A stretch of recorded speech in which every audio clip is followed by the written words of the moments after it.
This conference will now be recorded.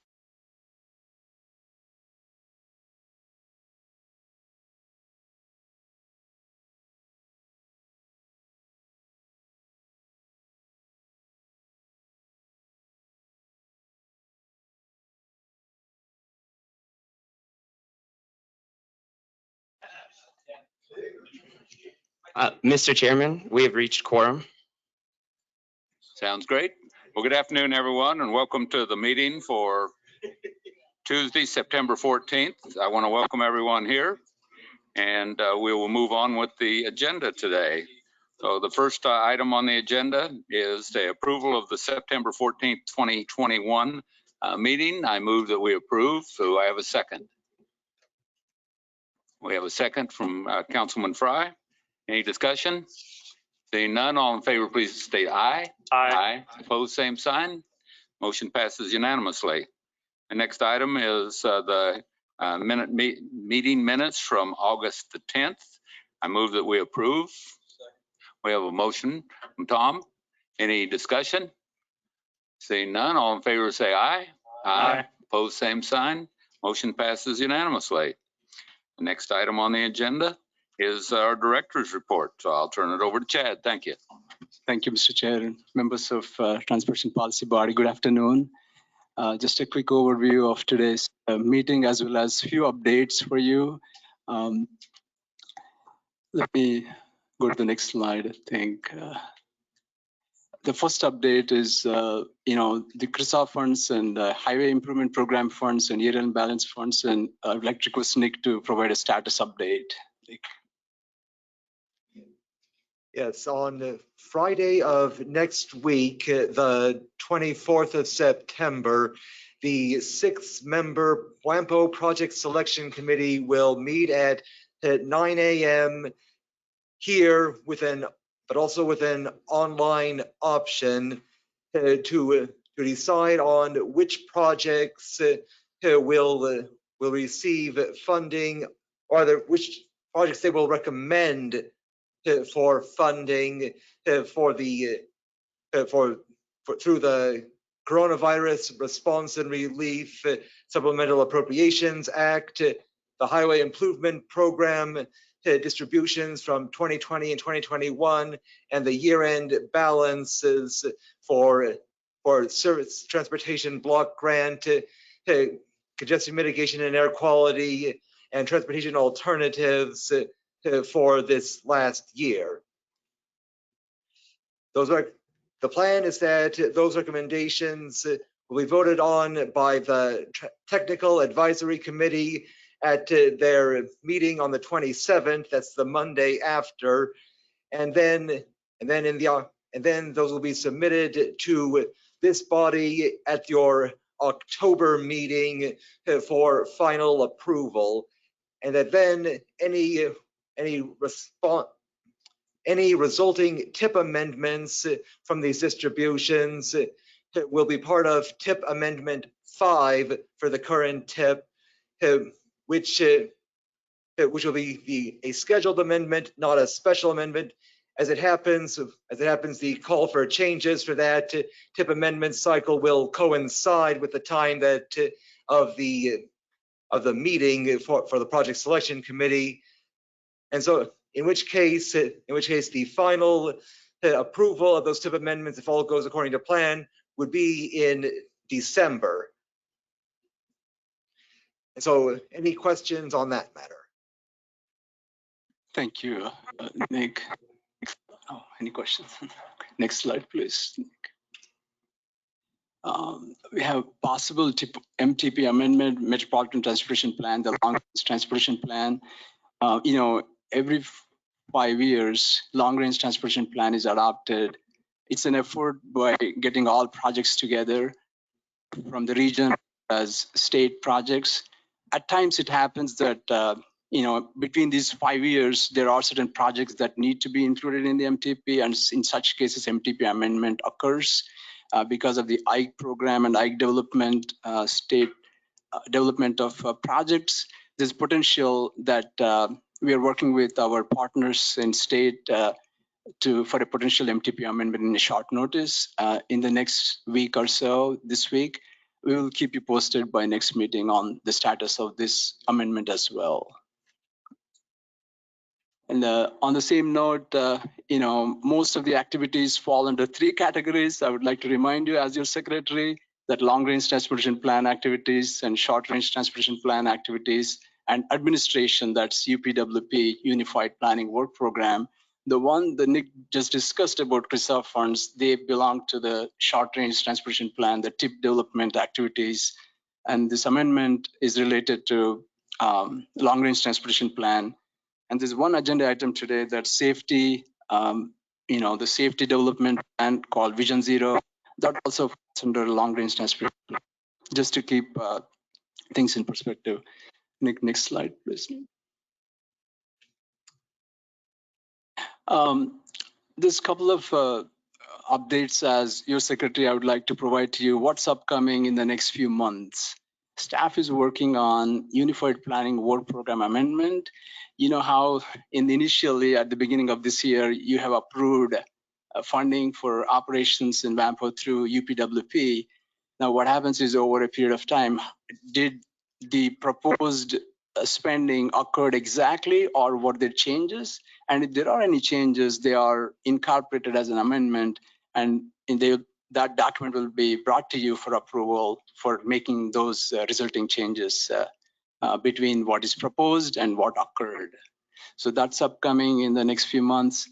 Also, working with KDOT partners and Federal Highway Administration, Cecily, the new staff, we are also developing the 2022 UPWP, the tasks that we plan to accomplish in next year, 2022. So that would also be, the document will also be requested for your approval in the next few months. So just what's upcoming in the next few months is this update.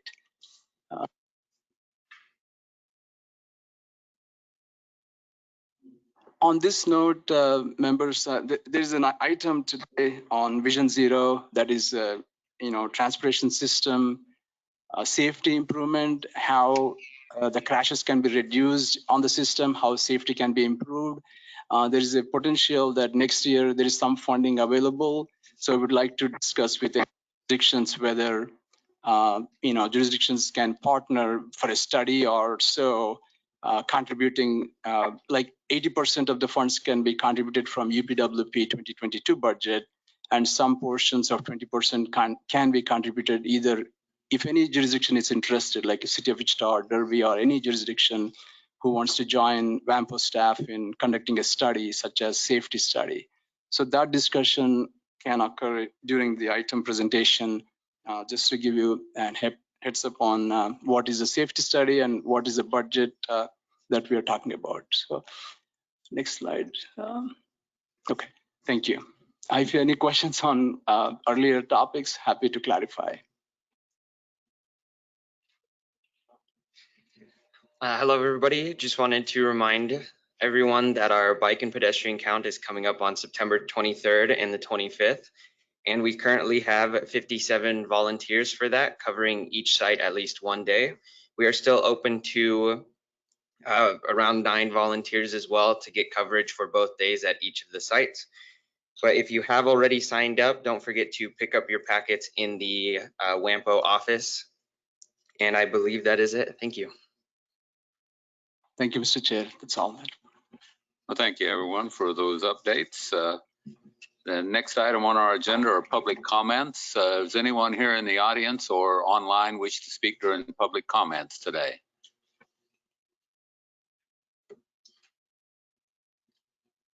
It looks like Jane. Do you have your hand up? No? Okay. Does not look like anyone online or in the audience wishes to speak during public comments today. So we'll move on to the next item. The next item is an update on transportation system safety. In other words, Vision Zero.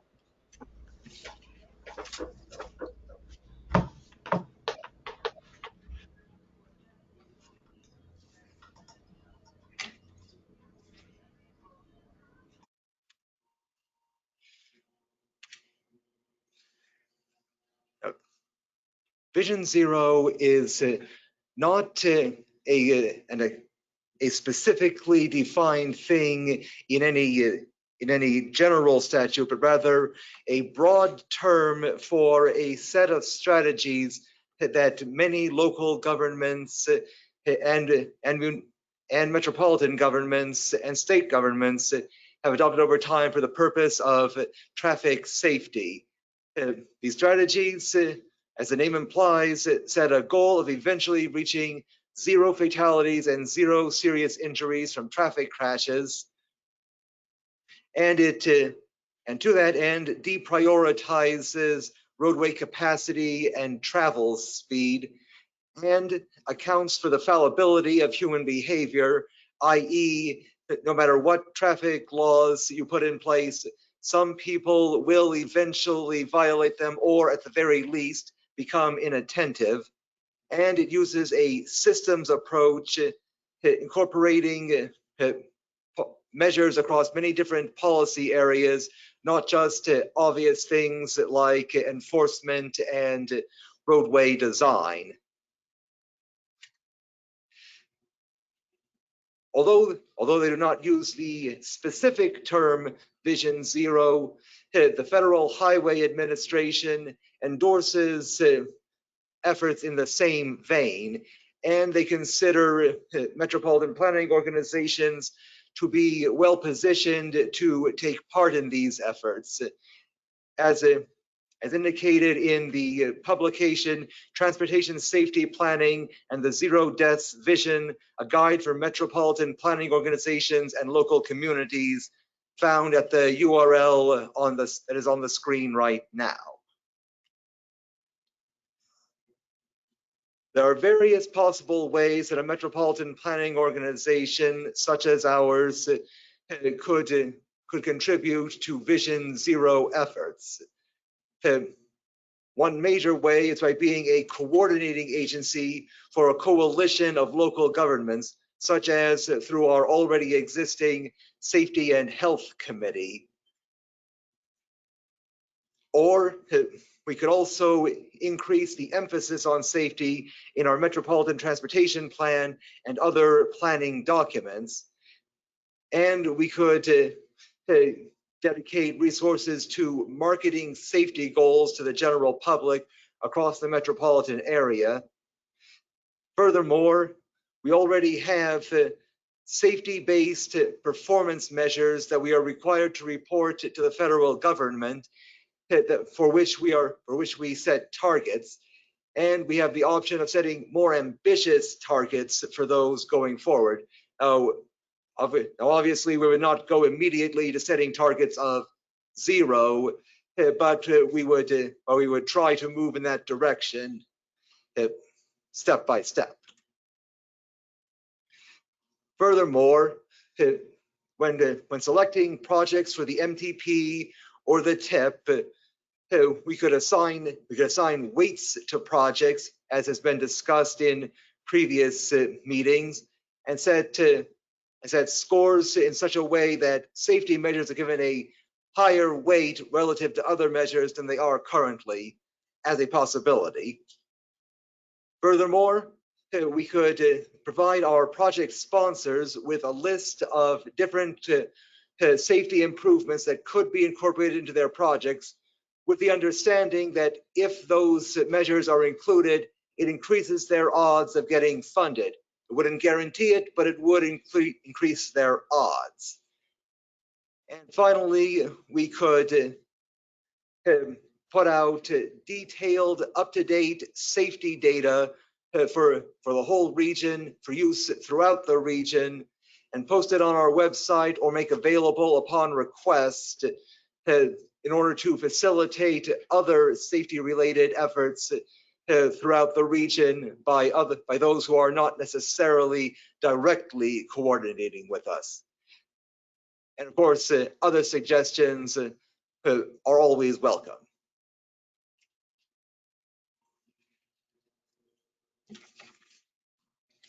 Thank you. Now, I've never served on the TAC, so does the TAC use this criteria? Is there grading projects that they bring before us to make decisions on? I don't know if Vision Zero itself was called out, but certainly safety has always been one of the criteria when we're looking at different projects. Yeah. Very good. Okay, anything else on Vision Zero? You do? Okay, go ahead. So I'll be talking about the Vision Zero toolkit and sort of the way to adopt that and how that works. And so it's kind of a 4-step process that the Denver MPO kind of modeled it after, and it's pretty well done. So step 1 would be to develop a regional high injury network. This would be something like identifying roadways with higher numbers of crashes. Step 2 would be develop crash profiles, behavior profiles, and countermeasures. This would be an example of this would be to profile by area type, such as like an urban or a rural area. That's just an example. Identifying human behavior and countermeasures such as road diets. Step 3 would be speed reduction. This would be, like something like lowering speed, also implementing road diets and lane width reductions as well. And then step 4 would involve equity, which would be something like including demographic data in the area with the crashes, and also seeking community input as well. So adopting Vision Zero Toolkit, achieving this idea of 0 fatalities in the WAMPO region takes both local action and collaboration. And then these actions will help local governments make strategic decisions to help get the deaths and serious injury crashes down to 0.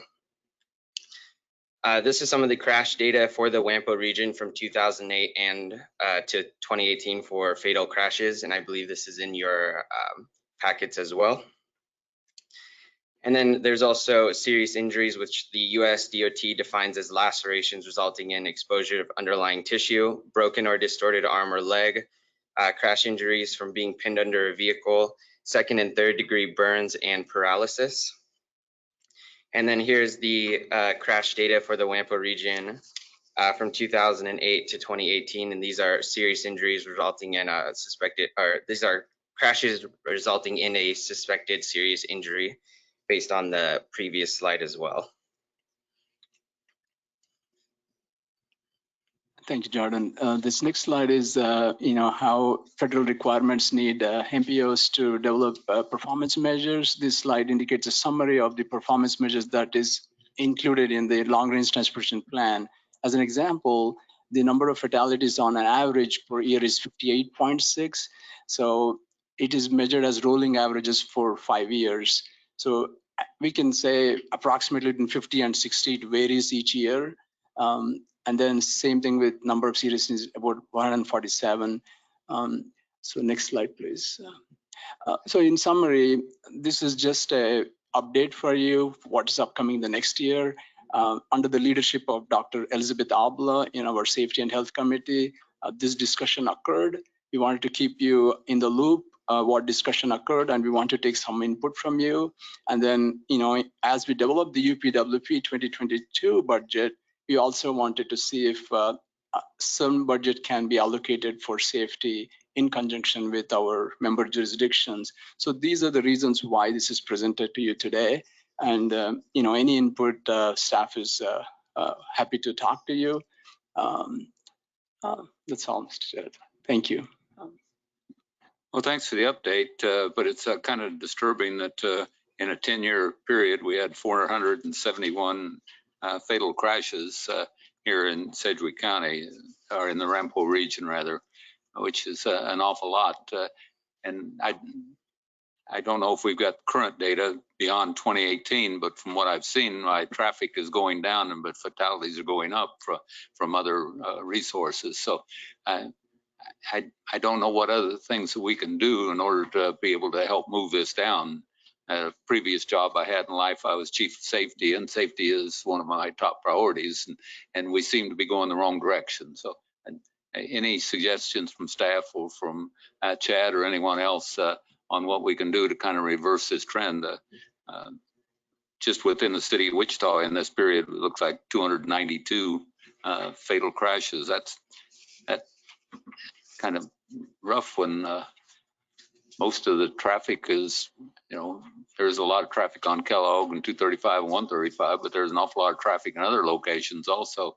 And so that it seems fairly high to me. That's my only point. Anybody else have any comments on this?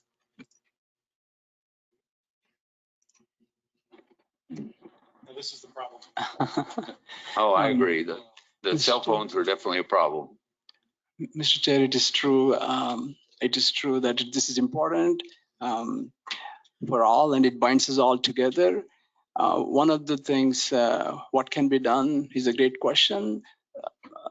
Potentially, awareness and educational awareness is one area that how it can be discussed at various meetings and programs, like how the new drivers are trained to be staying concentrated on take responsibility on safety, not distracted driving through texting and those types of awareness, plus monitoring how these are occurring and sharing with each other, and also the cause of the crashes that occurred, looking at the police reports and investigating those causes and sorting it out, like how many are related to drunk driving, how many are related to texting. So much can be done, but perhaps the study would give us an additional insight into this. But your question is a great question that brings the effort in the coming months and years.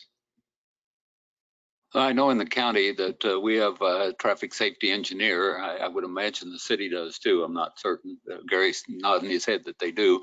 And any fatal accident that we have, we send our traffic safety engineer out there right along with the first responders to take a look at that. And so I don't know if WAMPO is getting those kind of reports back so that they can look at what kind of things we can do to help out. But in the county, I can speak for that more intelligently than anything else. We'll take a look at what size the stop sign was that people ran, what the history of that intersection or wherever it was at, what could have happened, and we take a look at what measures we may need to take to change as we move into the future on different locations throughout the county. And I'm certain that other government agencies are doing the same kind of thing, but I don't know if any of that information needs to be fed back into WAMPO so that we can take a look at it regionally. This is Cecily Cochran with Federal Highway. I just wanted to kind of echo your concerns.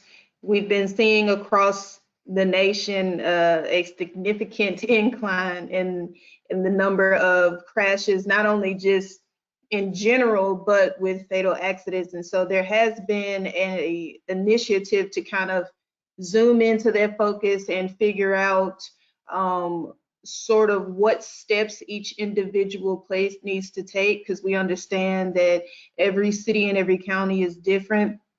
A few items that I wanted to mention that seems to be a collective sort of movement that people have, that we've noticed that a couple of organizations have started to go into effect is identify where they have been seeing cluster areas of overlapping crashes, and then trying to cross-reference in between similar factors. So whether they were a lot of rear-end crashes, side swipes, roadway departures, and then try to correspond that with some of the driver errors that they've been able to notate in those crashes. And that has helped some, but there's still nothing definitive yet, as we'll wait and see as the new administration tries to continue to roll out new initiatives that will apply for Vision Zero.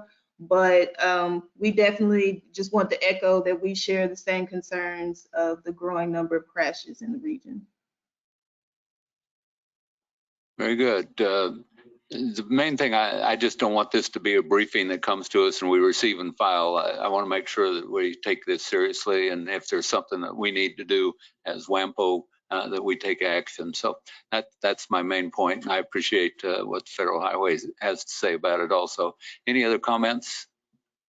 Mr. Chairman, a few months ago, we heard about a difference in fatalities in Johnson County versus Sedgwick County.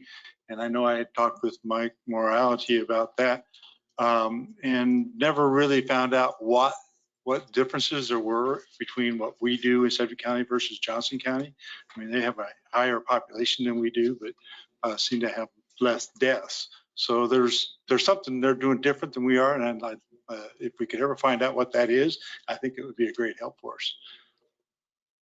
Very good. Thank you for that comment. And Chad has taken notes. So.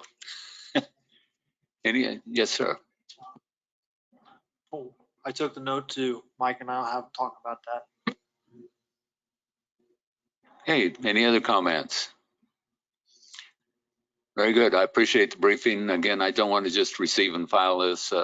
This is something pretty serious. So, thank you. And we'll move on to the next item then. And that is an update. And we've got Scott. I don't know if Gary Jansen's going to join. Nope, no help from Gary.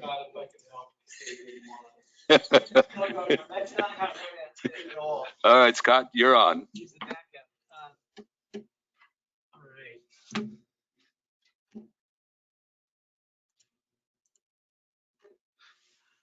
All right, can everyone see that okay? All right, well, good afternoon, everyone. Scott Wadle, the Director of the Wichita-Sedgwick County Metropolitan Area Planning Department. Very glad to be here today to talk to you about some of the exciting things taking place in our region. So I always try and get the longest title of every item on the agenda, and I tell you this one was a real challenge, but I think I accomplished it. So we're going to talk about Wichita land use, transportation, and regional connections. And the overview, that's quite simply what we're going to talk about. I'm going to try and provide you with a brief overview of a lot of different projects. I'm very excited about the projects, and if you've got questions, Mike Tan, Gary Jansen are here to help answer questions about those, but I want to kind of give you a flavor of some of the planning that's taking place regarding and related to transportation in Wichita. So first, a couple of notes about Wichita. From the WAMPO study, we know that there's quite a few folks who circulate within Wichita. We also know that there's a lot of folks who come into Wichita on a daily basis, and a lot of folks from Wichita that are going out to other places in our region. So we know that Wichita is very integral to the transportation network overall for our region. Likewise, we also know that Wichita makes up a substantial portion of the population and the economy for the region. And so some of the examples that you're going to see in this presentation deal solely with Wichita, but they still impact quite a few folks in our region. And hopefully there are things also that could carry over to other communities in our region. So the first thing is land use planning, and we know that land use combined with the way that the community is developed, the urban form and transportation are all integral and related to each other. And this is a slide that I borrowed from another presentation, but what it really gets at is that the way that we lay out our communities impacts the ways that people are able to get around both comfortably, safe, and in a timely fashion. For instance, the community with a tight street grid, it's very simple for a student to get to the school. Likewise, if you do that in cul-de-sacs without street connections, you end up making it a circuitous route, which takes a longer travel time, which therefore means that they're more likely to use certain modes of transportation over others. And it also impacts the route back, some safety issues. I'm not going to go into that. But it also impacts, though, the way that we lay out our street grids in our community impacts the amount of lanes that we need. In many cases, if we have a tight street grid, we're able to disperse traffic over a variety of streets, and those streets can therefore be smaller, so that therefore you can get to part of your safety questions that you've been confronted with. If we've got moderate connectivity, we know that we have to have collector streets and arterial streets that may be a little bit more robust. Likewise, if we get to connectivity that is not robust at all, we know that our arterials therefore have to carry a large amount of traffic. And you can see examples of this playing out in Atlanta and other regions. Likewise, we know that that has an impact on land use. For instance, in downtown areas and in with dense street grids, you typically find smaller stores. Likewise, if you get out into areas with lower connectivity, there's an emphasis on arterials, bigger parking lots, bigger shopping, more concentration of those activities. We also know that transportation impacts land use. And so here what we have is the airport hazard zoning map. And so in this case, we know that airports there are certain things that we have to do around airports to keep them viable and make sure that they can operate safely and effectively. And one of those things is looking at heights of the land use around them. So we have zoning an overlay district in place to monitor those heights and make sure that they don't that things don't get built so tall that they threaten the viability of the airports in our region, at least in Sedgwick County. Likewise, we also know that transportation can influence land use because we know of future transportation projects that are planned for, and we can accommodate those with overlay districts to ensure, again, that we don't have a land use that comes in that would hamper or inhibit our ability to provide that transportation infrastructure in the future. The next thing I'd like to move over to is a comprehensive plan. This looks out to 2035. In this case, it's citywide and countywide, and it includes a future land use guide and urban growth areas. And those are important when we're talking about transportation and the relationship between them. In this case, you can see the map. It's got a bunch of colors on it. It shows current land uses and future uses such as new employment, new residential. So it helps us when we're considering transportation investments. It also helps us when we're considering land use cases, zoning cases, and what's appropriate. Here in the red, I've identified some of the growth areas for Wichita. These are the areas that the city of Wichita is confident they can serve with water and sewer by the year 2035. So that again helps us to plan for infrastructure. Likewise, there are also locations within the existing city that are identified for new employment, new residential, that also help us to plan for infrastructure. And Gary can tell you more about development that's underway in infrastructure improvements for West Street and the North Industrial Corridor, for example. Also on this map, we've included what's commonly referred to as the Northwest Bypass. That's shown on this map again to help us make sure that we use informed decisions when we're talking about land use and infrastructure relationships. Drilling down further than the comprehensive plan, we also have a number of corridor plans, neighborhood plans that recommend land uses. And then from there, land use planning, let's talk a little bit about the transportation planning that we have. Similar to how we've talked about land use, we have a variety of different scales that we look at for transportation planning. First one is regional plans, which are all well acquainted with, but those help us to ensure that the connections that we're making on the edge of Wichita serve and connect into the region. We also have the smaller area and corridor plans. Again, these are generally smaller in area. They're usually done in conjunction with land use planning. So you commonly see these come out of a neighborhood plan and typically have a local steering committee, which is helping to ensure that it meets the community needs. We've also done a number of neighborhood circulation plans. These are some examples. They're currently in draft form, but this is for Uptown and for the Hilltop neighborhoods. So they identify specific transportation improvements that were recommended. We've also got a draft downtown streets plan that we're in the process of working on. This one looks at the corridors in and through downtown, their current configuration, and if there are any changes that are recommended to help us meet the needs today and into the future. So here's some examples of looking at Topeka and what the potential might be to have two-way traffic and bicycle facilities on there, as well as for Broadway with an emphasis on transit and seeing what that would look like going from a 4-lane configuration to a 3-lane configuration. In addition to area and corridor plans, we also have topic plans. So one of the topics right before this was safety. That is a concern on the Broadway corridor. And there's a draft plan that's underway for the Broadway corridor, and in fact, a pilot project that's coming out to help improve and address safety there, because we know that 4-lane street configurations are one of the more dangerous configurations that are out there because of the left turn movements. So in this plan, it envisions reducing that to a 3-lane configuration, which can handle about the same amount of traffic and is much, much safer. There's also a number of transit plans that have been done and are in the process of being implemented. So transit planning varies from accessibility studies to connections to other communities. And we'll see some more information about how those are being implemented. Airport planning is another activity that's taking place. We have airport plans for all of the airports, at least City of Wichita airports. And they commonly talk about the land use around them, both in terms of keeping the airports viable and safe, but also to talk about economic development as well. And so we see quite a bit of activity taking place with those, especially right now with the Jabara Airport. This is an example from one of their previous plans. bicycle master plan, I could talk to you all for about 3 hours on this one, if not more. So I just want to highlight that one's awesome plan. Lots of fun. We have a pedestrian master plan as well. And pedestrian infrastructure is a little bit different than maybe some of the other stuff that we deal with. It's difficult to say this corridor in particular is going to be have sidewalks on it, because we know the majority of streets do have sidewalks on them. And so it's really more about how do we design that infrastructure well, how is it designed safely, and what are some of the best practices. And so I would encourage you, if you get a chance, to check this out. This is probably the most important graphic here, is how you lay out the amenity zone, the pedestrian zone, and the frontage zone. And I would love to tell you more about that, but I'm going to keep moving.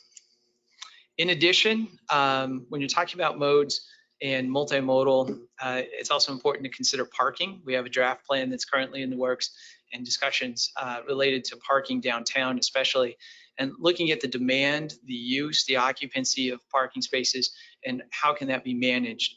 And there's a lot of discussions about capacity of parking, also management of parking. And so this is a good opportunity to have those discussions relative to downtown.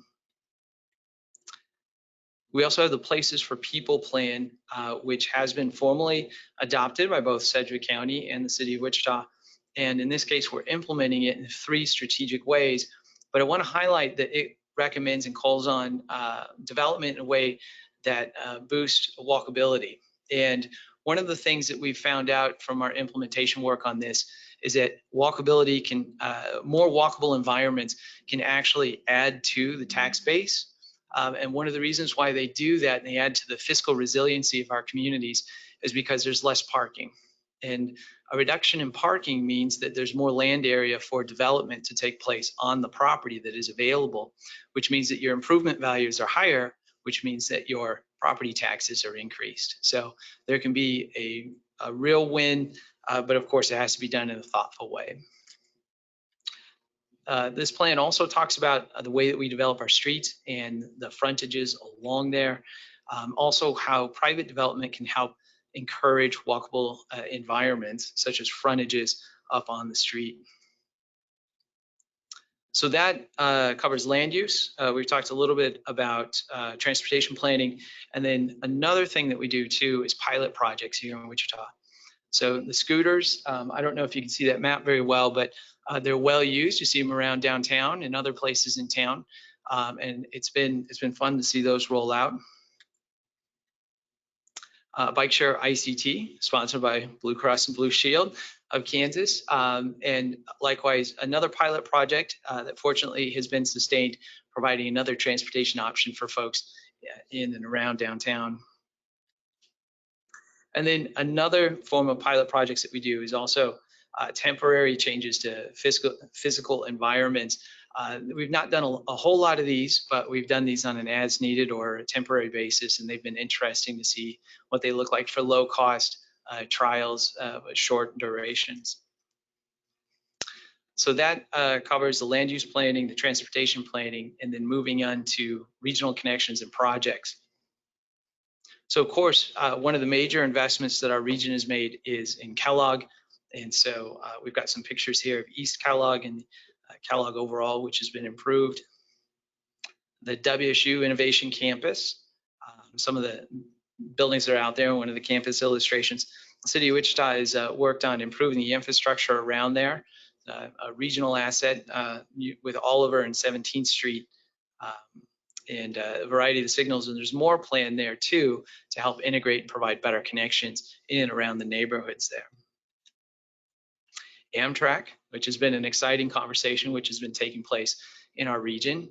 So an important effort that's taking place.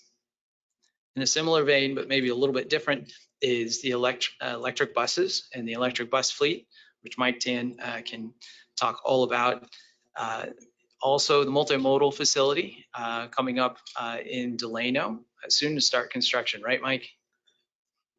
And very excited about that. And then there's been a number of programs, not just infrastructure, but programs that have taken place, and student passes for USD 259 students. And if you haven't done it, I made the mistake of trying to catch a bus one time on Douglas, and it was completely full with students. I had a difficult time squeezing in. So if you haven't seen it, I encourage you to go down to East High and at least check this out, or one of the high schools. Also, free rides for veterans, which are actually subsidized by United Way, and then the program with USD 259. And they've posted some very impressive numbers. I think, Mike, is it 250,000 rides in the past 3 years, maybe, for USD 259? So 250,000 rides just with USD 259 students over the course of 3 years. And that's just one of the groups. I think WSU, I think, was like over 200,000. So they've been posting some very impressive numbers.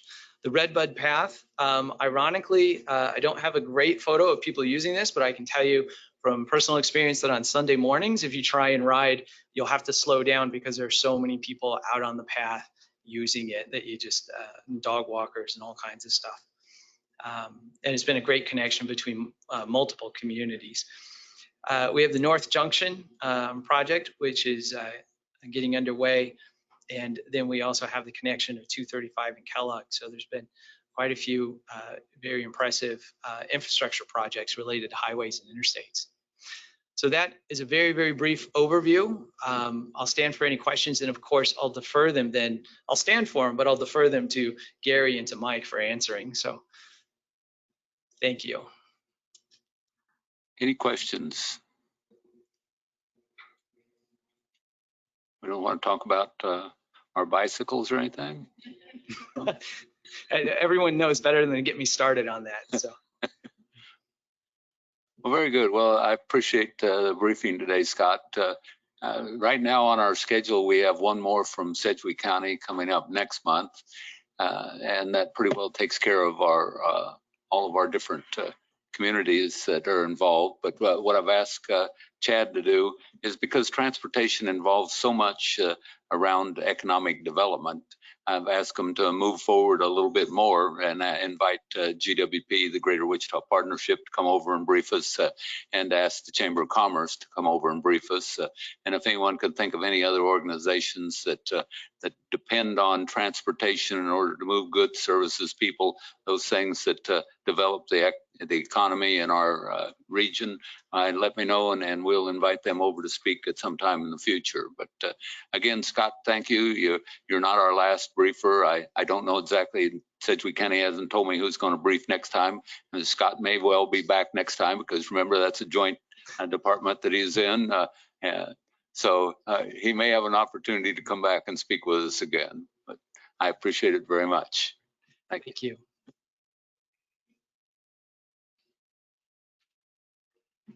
Hey, we'll move on to the next item then, and that's committee reports. And I'll start out with the executive committee. We didn't meet last week. We started off actually because it was the same day as the local consult meeting. And so as we began the meeting, we kind of rehashed a little bit about what happened in the local consult. And I think one of our takeaways is we truly value those local consult meetings that come to our region each year. They listen to us. They even starred different projects that we were taking a look at that are important to this region or important to our community. I'm very happy with the way that our local consult works. I would have liked to have seen it being in person, but actually this hybrid model that they chose last time was really not very cumbersome. It worked, and the things that we were able to discuss during that local consult showed up on the final briefing. I was surprised at how quickly they turned it around in order to give us an out brief. So I want to thank KDOT, especially Julie Lorenz, for what they do for our community, our region, and the support that they give us on the transportation projects. I also appreciate the folks that came together to prepare for that local consult, because I know we had a couple pre-meetings before we went into that with different organizations, and the local groups that get together, that's what was made the North Junction successful, is because we had everybody saying that is our #1 project. So right now we're kind of at a hold, because we need to figure out what our next #1 project is as we move forward. And we have started discussing that. So as we move forward, as a group with WAMPO, with Transportation Coalition, with KDOT, with the Federal Highway Administration. We need to know exactly where we're going in the future. But actually, that local transport consult meeting does kind of help us focus our direction as we do move forward. So again, that's how we started the meeting, the executive meeting. Some of the other things that we talked about, and we've already discussed it briefly, is some of the funding projects that are open to us, especially the COVID funding, the Coronavirus Response and Relief Supplemental Appropriations Act. We also have some additional funding from several sources, and WAMPO did put out a call on how to use those funds. I have a list of 14 different projects in my notes that people have asked for funding from that, and as was briefed at the beginning, we do have a process that we're going to move forward to rank those and then bring it back to this whole group to decide what we're going to do in the future. So again, good work for WAMPO and for all of the folks that provided those recommendations. I don't know if everyone's seen them, but City of Andover put in one, Bel Air one, Butler County 2, Derby 1, Goddard 1, Hayesville 1, Keachai 1, Mays 1, Sedgwick County 1, Valley Center 1, Wichita 2, and WAMPO 1. So those, if you need a list of what they are, Chad can provide those to you. But there's a lot of different projects that have been recommended, and the TAC will be making some decisions, and they'll bring them to us in the near future. The other thing we discussed in the executive committee was our budget. What we asked for was a spreadsheet, and Chad has provided us a spreadsheet so that we know where we're at funding-wise. The one area that we asked Chad to come back to us with a little bit more information. The information he's provided is fantastic, but we still owe a lot of money to the city of Wichita, and what we need to do is take a look at how that's going to be drawn down in the future. And one of the reasons we needed a spreadsheet is, remember, we raised our tip fees here not too long ago, and if we can pay that down, do we really need the tip fees where they're located now, or can we reduce those tip fees back down again once we get the city of Wichita paid off? So that was kind of the gist of that discussion. And we talked about some legal services we have coming up. Those were the highlights from our executive committee meeting. Did I miss anything from anyone that was there that day? Very good. Well, we'll move on then. Does anyone have any questions before I move on? I'm sorry. I don't see any questions. So we have active transportation, Alan or Jack, or our safety folks with Elizabeth, any of those folks here that would like to speak online?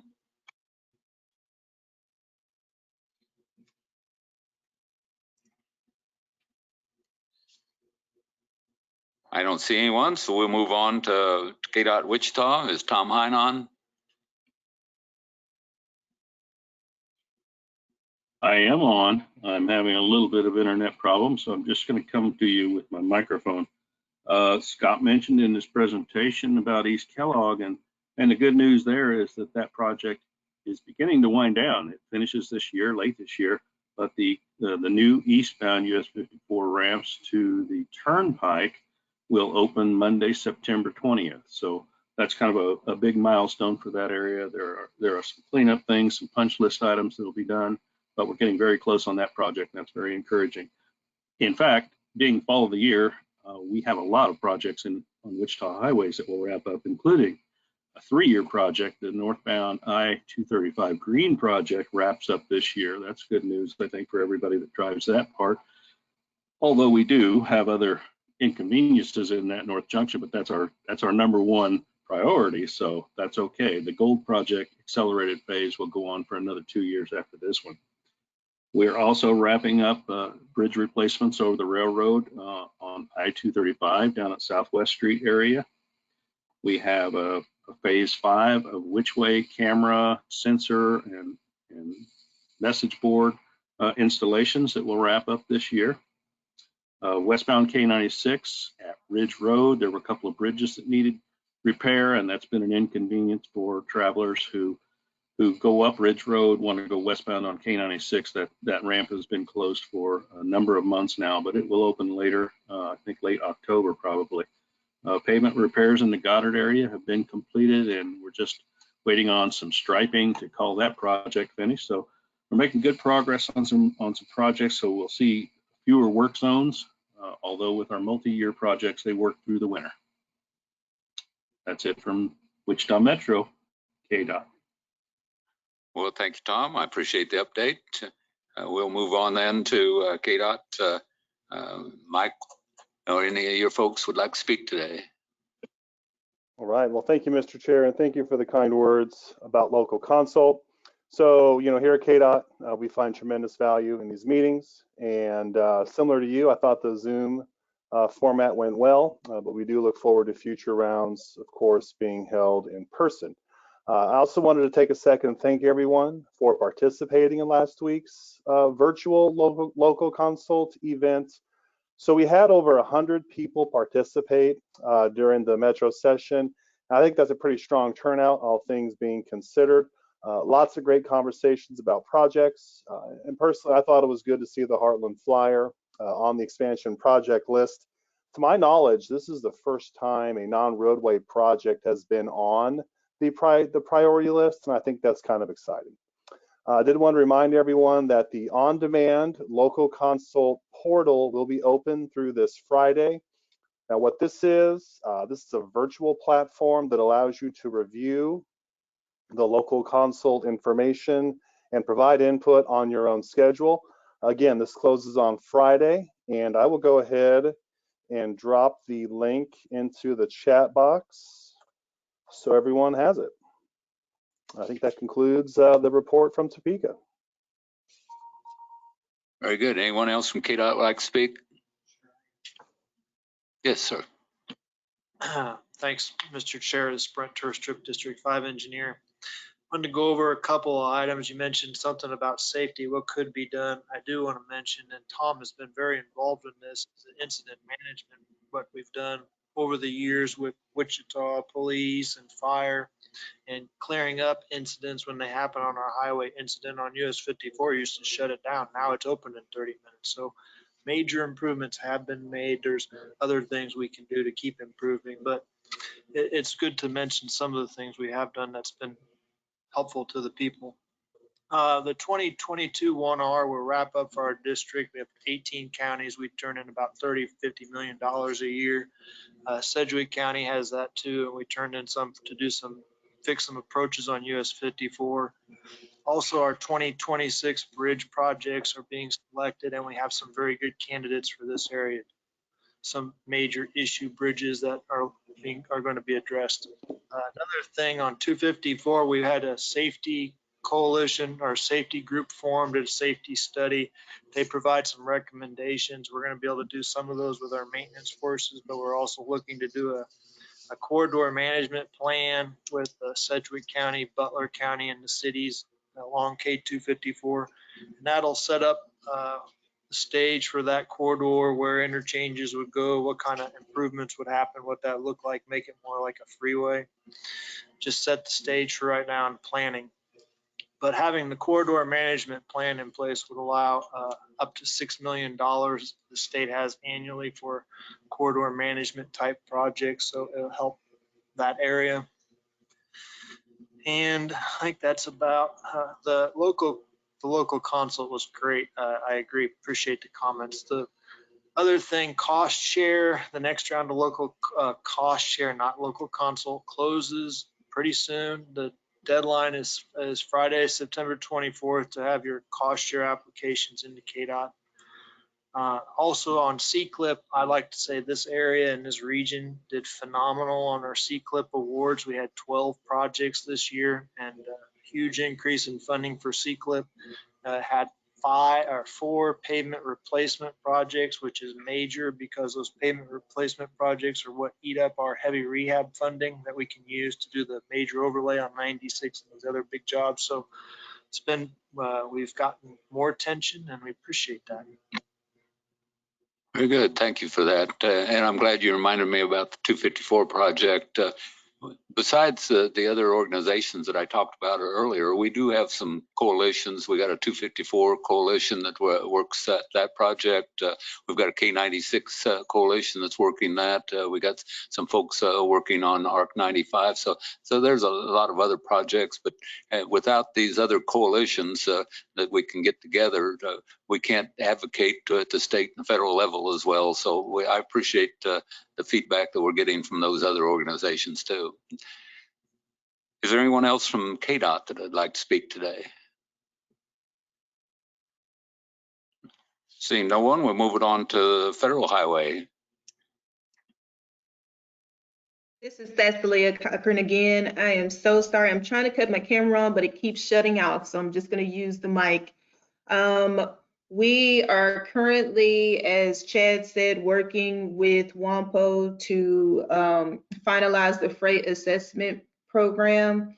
We spoke with him on Monday, and it was really good discussion. So we're getting that information input into the federal database.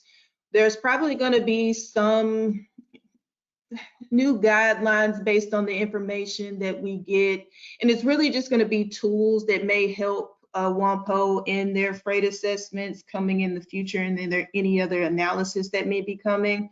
So these we have to do every 3 years. The last one was done in 2017, so this one will be, once we completed it for submission, will be good for another 3 years. But WAMPO has done its part, so we'll just get that information as it rolls out. Another thing coming up I want to speak about are a couple of planning enterprise activities, which WAMPO is already on target, it seems, from my attending your meetings, with sort of looking into advancing safety and complete streets as your main initiatives. Those are two things that sort of Federal Highway is moving forward to place a little bit more emphasis on, especially with the concerns of the rising crash rate, and sort of working on integrating other multimodal facets into the planning process. So WAMPO is already ahead of schedule with that, and we'll definitely continue to work with Chad on any of the UPWP submissions for 2022, just to make sure it aligns with federal goals. Also, if people haven't been aware, the new federal fiscal year will start October 1st. So this one is finishing up and concluding on the 30th. So if there's any pressing submissions that need to go to KDOT to have it get to Federal Highway, I would just suggest that, you know, WAMPO continue to be as diligent, as timely as they've always been.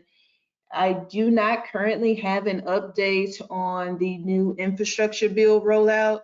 We're still waiting on new information from that, but there have been some talks about a temporary measures just in case it may take longer, but I do not have that information readily at hand with me, but we will distribute as soon as we get it.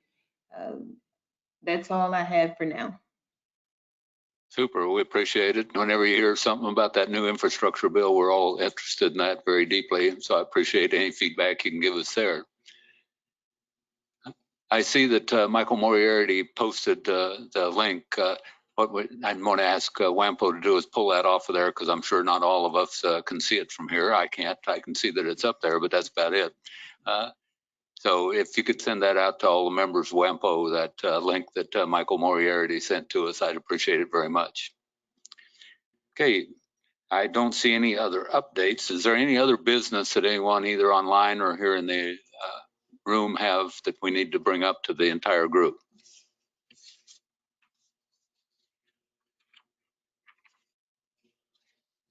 I don't see anything else. Well, don't forget we have the TPB roster on the attached, and we also have a list of when our meetings are for the next few months. So take a look at those. They're in your agenda, and we look forward to seeing you all again next month. Thank you all, and with that, we're adjourned.